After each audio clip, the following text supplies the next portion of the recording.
Hello friends जैसा कि मैंने साइंस के लेक्चर 4 में कहा था, science chapter first chemical reaction and equation के लेक्चर 4 में मैंने आपसे कहा था कि एंडोथर्मिक और एक्सोथर्मिक की मैं एक अलग से वीडियो बना दूंगा। ठीक है, तो ये दो रिएक्शंस हमारी उन लेक्चर्स में छूट गई थी और काफ़ी इंपॉर्टेंट है। ठीक है, दोनों ही देखिए आपने पढ़ा होगा। ठीक है, चेंज इन टेम्परेचर, ठीक है, केमिकल रिएक्शन को जो मतलब दिखाता है। ठीक है, कि केमिकल रिएक्शन हुआ है, कैरेक्टरिस्टिक्स ऑफ केमिकल रिएक्शन का एक पार्ट है। ठीक है, क्या था वो पार्ट, क्या है वो पार्ट है चेंज इन टेम्परेचर। तो फ्रेंड देखिए जो टेम्परेचर होता है वो चेंज होता है। ठीक है, किसी भी केमिकल रिएक्शन के दौरान टेम्परेचर बढ़ता भी है और घटता भी है। ठीक है, इंक्रीज भी होता है, डिक्रीज भी होता है। तो उसी बिहाफ पे है ये। देखिए सबसे पहले एक्सोथर्मिक रिएक्शन।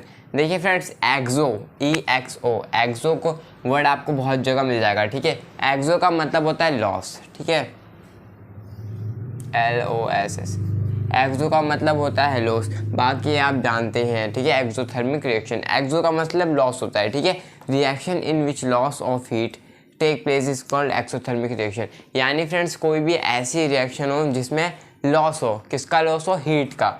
जब भी किसी रिएक्शन में हीट का लॉस होगा तो हम समझ जाएंगे वो कौन सी रिएक्शन है, एक्सोथर्मिक रिएक्शन है। ठीक है, और यही एंडो का मतलब होता है गेन। ठीक है, एंडो का मतलब गेन होता है। ठीक है, तो फ्रेंड देखिए एक्सोथर्मिक रिएक्शन का बस यही मतलब होता है कि मान लीजिए कोई रिएक्शन हुई। ठीक है, कोई दो केमिकल्स के बीच रिएक्शन हुई और न्यू केमिकल बना। अब जो न्यू केमिकल बना उसके साथ साथ हीट निकलेगी। ठीक है, हीट का क्या होगा, लॉस होगा, लॉस ऑफ हीट होगा। हीट का लॉस होगा तो हमें पता चल जाएगा वो कौन सी रिएक्शन है, exothermic reaction. For example friend, जैसे एग्जांपल के लिए कैल्शियम ऑक्साइड है। ठीक है, जब उसे वाटर के साथ मिलाते हैं चूने को तो क्या बनता है, कैल्शियम हाइड्रोक्साइड, और बहुत लार्ज अमाउंट में हीट का लॉस होता है। ठीक है, हीट निकलती है, हीट निकल जाती है। ठीक है, हीट का क्या होता है, लॉस होता है। तो ये क्या है, ये एक एक्सोथर्मिक रिएक्शन है। क्यों है, क्योंकि इसमें हीट का लॉस हो रहा है। देखिए फ्रेंड्स, अगर आपने देखा होगा, अगर पानी में चूने को डाल देते हैं तो क्या होता है, वो उबलने लगता है। ठीक है, और मतलब उबलने लगता है, बहुत सारी हीट निकलती है। ठीक है, और हीट का बहुत सारा लॉस होता है। ठीक है, तो ये क्या है, एक्सोथर्मिक रिएक्शन है। क्यों है, क्योंकि हीट का लॉस हुआ है। और एग्जांपल अगर मैं आपको दूँ तो जिंक है। जिंक जब HCl से रिएक्शन करता है तो क्या बनाता है, zinc chloride ZnCl2 plus H2 hydrogen बनाता है प्लस हीट। ठीक है, हीट निकलती है बहुत ही लार्ज अमाउंट में। इस रिएक्शन में भी हीट का निकलना क्या है, हीट का निकलना एक्सोथर्मिक रिएक्शन की पहचान है। ठीक है, जिस रिएक्शन में हीट निकल रही है वो क्या है, एक्सोथर्मिक रिएक्शन है। याद रखिएगा फ्रेंड्स, जब हीट निकलती है तो प्रोडक्ट साइड ही लिखा जाता है। ठीक है, प्लस करके लिख देते हैं। तो यही क्या है, हमारी एक्सोथर्मिक रिएक्शन है। अब बात कर लेते हैं फ्रेंड्स एंडोथर्मिक रिएक्शन की। सो फ्रेंड्स, अब बात कर लेते हैं एंडोथर्मिक रिएक्शन की। तो देखिए फ्रेंड्स, सबसे पहले तो आपको एंडो अक्षर का मतलब पता होना चाहिए। ठीक है, एंडो का मतलब होता है गेन। ठीक है, गेन, एंडो का मतलब क्या होता है, गेन होता है। ठीक है, endothermic reaction, reaction in which heat is absorbed is called endothermic reaction.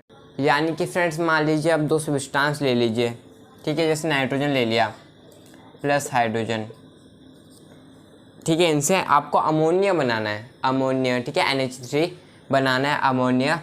तो आप कैसे बनाएंगे, तो फ्रेंड देखिए नाइट्रोजन और हाइड्रोजन खुद रिएक्शन तो करेंगे नहीं। मतलब आपने किसी मान लीजिए किसी टेस्ट ट्यूब में इन दोनों को मिला के छोड़ दिया, लेकिन ये आपस में रिएक्शन नहीं करेंगे जब तक आप उसे हीट ना करें, मतलब हीट ना दें। तो फ्रेंड्स तब बनेगा क्या, NH3 अमोनिया। ठीक है, अमोनिया बनेगा तब जब आप इसमें हीट देंगे। यानी कि नाइट्रोजन और हाइड्रोजन, अगर आप किसी टेस्ट ट्यूब में नाइट्रोजन हाइड्रोजन दोनों को डाल दे रहे हैं तो वो आपस में रिएक्शन तब तक नहीं करेंगे जब तक आप उन्हें हीट नहीं देंगे। ठीक है, वो हीट को गेन नहीं करेंगे, उन्हें हीट की ज़रूरत होती है। तो ऐसी रिएक्शन फ्रेंड्स जिनमें क्या हो, जिनमें आपको मतलब हीट देनी पड़े। ठीक है, दो सब्सटेंसों के बीच में रिएक्शन करवाने के लिए उन्हें हीट देनी पड़े, वही क्या एंडोथर्मिक रिएक्शन है। ठीक है, जैसे कि फ्रेंड्स आप यहाँ पर नाइट्रोजन के हाइड्रोजन से रिएक्शन करा रहे हैं, ये आपस में खुद रिएक्शन नहीं कर रहे हैं, आपको करवानी पड़ रही है। ठीक है, अमोनिया के लिए। तो आप क्या कर रहे हैं, इसे हीट दे रहे हैं, खूब गर्म कर रहे हैं, तभी क्या मिल रहा है, अमोनिया मिल रहा है। ठीक है, और एक और एग्जांपल ले लेते हो फ्रेंड्स, जैसे कार्बन है, जब वो ऑक्सीजन से रिएक्ट करता है तो क्या बनाता है, कार्बन डाइऑक्साइड। लेकिन फ्रेंड्स जो कार्बन ऑक्सीजन से रिएक्ट करता है वो खुद नहीं करता, हीट देनी पड़ती है। जब आप हीट देते हैं तब कार्बन ऑक्सीजन से रिएक्ट कर CO2 बनाता है। ठीक है फ्रेंड्स, यानी कि आप इसमें क्या कर रहे हैं, हीट दे रहे हैं। ऐसी जितनी भी रिएक्शन जिनमें जो खुद नहीं होती आपको हीट देनी पड़ती है, ठीक है, वो हीट लेते हैं तभी होती है, तो वो सारी रिएक्शन क्या कहलाती है, एंडोथर्मिक रिएक्शन कहलाती है। तो फ्रेंड्स आज का टॉपिक खत्म हो गया। अब मैं इसके इंटेक्स के क्वेश्चन आंसर करवाऊंगा चैप्टर नंबर 1 के, वो उसकी वीडियो आपको कल मिल जाएगी। तो